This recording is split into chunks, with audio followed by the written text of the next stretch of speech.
Think you need millions to start investing in real estate? What if I told you N10,000 is enough to get started? In this video, I'll show you how to invest in real estate in Nigeria, even if all you've got is N10,000. No fluff, just simple steps you can take today. Think you need millions to invest in real estate? Think again. Here's how to get started with just N10,000. Most people think real estate is only for the rich, but that's not true anymore. Let's say you only have N10,000. What can you do with it? You're about to find out. Step 1. Use real estate crowdfunding platforms like Coreum, Rise, or Chaka. These platforms let you invest small amounts into big projects. Your N10,000 becomes part of a much larger pool. You'll earn rental income or capital gains, depending on the project you choose. Step 2. Educate yourself.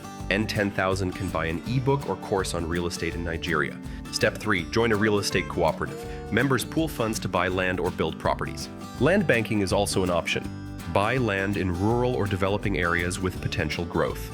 Start with a plan. N10,000 won't buy you a house, but it'll buy you knowledge and access. One small step today could turn into property ownership tomorrow. The key? Start now. If you found this helpful, like and subscribe for more beginner-friendly financial videos.